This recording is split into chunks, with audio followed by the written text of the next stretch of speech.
এই অল্প বয়সে একটা শোরুম এবং একটা ফ্যাক্টরির মালিক হতে পেরেছি আলহামদুলিল্লাহ। আল্লাহর রহমত বরকত তো আছেই, আর এইরকম একটা লাইফ পার্টনার ছাড়া আসলে কোনো কিছুই সম্ভব ছিল না। সত্যি বলতে সফলতাটা সবাই দেখে, তবে এটার পিছনে যে কত কষ্ট কত পরিশ্রম থাকে সেটা হয়তো অল্প কিছু মানুষেরই চোখে পড়ে। আজকেও সকাল সকাল আমরা দুজনে বের হয়ে পড়লাম, যাচ্ছি শোরুমের দিকে। আমাদের শোরুম ওপেনিং এ আর বেশি দিন দেরি নাই, এখন অনেক সময় দিতে হচ্ছে এই জায়গায়। তবে এসে রংটা দেখে মনই খারাপ হয়ে গেল। রংটা একদম সবুজ সবুজ চলে আসছে, চাইছিলাম অফ হোয়াইট টাইপের, তবে চলে আসছে গ্রিনিশ টাইপের। প্রত্যেকটা কাজ নিজে থেকে দেখে করতে হচ্ছে, একটু চোখের আড়াল হলেই 19-20 হয়ে যাচ্ছে। কি আর করার, যাচ্ছি আবার রঙের দোকানে, আবার রং চেঞ্জ করতে হবে, অনেকগুলো টাকার লস হয়ে গেল। আসলে এই কালার বুকে কালার লাগে একরকম, আর বাস্তবে দেওয়ালে করার পর কালার হয়ে যায় অন্যরকম। তাই এবার একদম কৌটা থেকে রং দেখে নিয়ে যাচ্ছি। ছোট্ট একটা কৌটা নিলাম, এইটা দিয়ে একটু এক্সপেরিমেন্ট করব কালারটা কেমন আসে, এরপরে বড় ডিব্বা কিনবো। এমনিতে 12,000 টাকা অলরেডি লস হয়ে গেল। আমার শোরুমে সব সময় থাকতেছে আমার শ্বশুর আব্বু, ওনার ইনস্ট্রাকশনে সব কাজ হচ্ছে। এরপরও যতটুকু সময় পাচ্ছি এইখানে দেওয়ার চেষ্টা করতেছি। এই যে আমাদের ওয়ালে কালার চেঞ্জ করা হচ্ছে,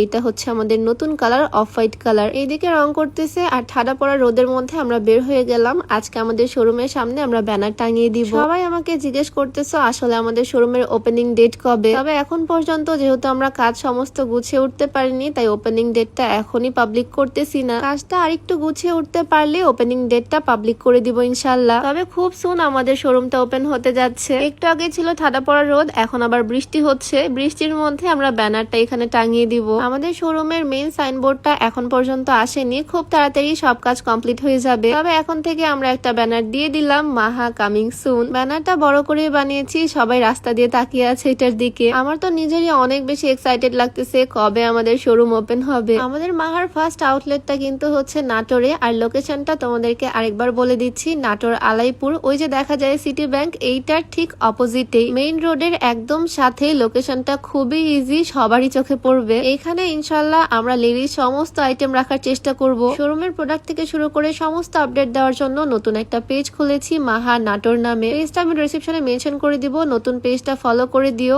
ওপেনিং ডেট পর্যন্ত যারা যারা ফলো করবে সবার মধ্যে থেকে র্যান্ডমলি 3 জনকে সিলেক্ট করে আমাদের মাহার আবায়া গিফট করা হবে। তাই আর দেরি না করে তাড়াতাড়ি ফলো করে দিও, ক্যাপশনে মেনশন করে দেওয়া মাহা নাটোর পেজটা। যাই হোক, পরের কালারটাও আমাদের পছন্দ হয়নি, লাস্ট পর্যন্ত একদম লাইট একটা হোয়াইট কালার করে দিছি। লাস্ট পর্যন্ত মনের মতো কালার পেয়েছি, এইটাই অনেক। রঙের কাজ চলছে, আর এইদিকে এখন যাচ্ছি বাড়ির দিকে। সকালবেলা বের হয়েছি, অনেক দেরি হয়ে গেছে, এখনো বাসায় ফিরতে পারিনি। মাঝে মাঝে তো বাসায় ফেরারও টাইম পাচ্ছি না। আজকে আসলাম একটু খাওয়া দাওয়া করতে, গোসলেরও টাইম নাই, কোনো মতে খেয়ে আবার চলে আসলাম ফ্যাক্টরিতে। সবকিছু আসলে একসাথে মেনটেন করতে হচ্ছে। তবে যাই হোক না কেন, এই ব্যস্ত লাইফটাও কিন্তু আমি বেশ এনজয় করি। আমার আসলে বসে থাকতে ভালোও লাগে না, এই ব্যস্ততাই আমার পছন্দ। এটা হচ্ছে আমাদের প্যাকেজিং এরিয়া, এইখান থেকে অনলাইনে সমস্ত পার্সেল গুলো প্যাক করে পাঠিয়ে দেওয়া হয়। এখানে আসতে আজকে আমার দেরি হয়ে গেল। অলরেডি যে আপুদের বাসা দূরে, তারা চলে গেছে বাসায়, আর কিছু আপু কাজ করতেছে এখনো। অর্ডারের প্রেশার বেশি থাকলে তো আপুরা 10টা-11টা পর্যন্ত কাজ করে। আমিও আজকে সেজে সকালে বের হয়েছি, বাসায় ফিরতে ফিরতে 11টা-12টা বেজে যাবে। ডেইলি এইভাবেই দিন কাটতেছে। এর মাঝে যেটুকু সময় পাচ্ছি এই যে ভিডিও এডিট করে তোমাদের সাথে শেয়ার করতেছি। আসলে কাজও এত পরিমাণে জমে গেছে, সবকিছু আস্তে আস্তে কভার করবো ইনশাল্লাহ। যাই হোক, সবাই ভালো থাকো, সুস্থ থাকো, দেখা হবে নেক্সট ভিডিওতে। সবাইকে আল্লাহ হাফেজ, আসসালামু আলাইকুম।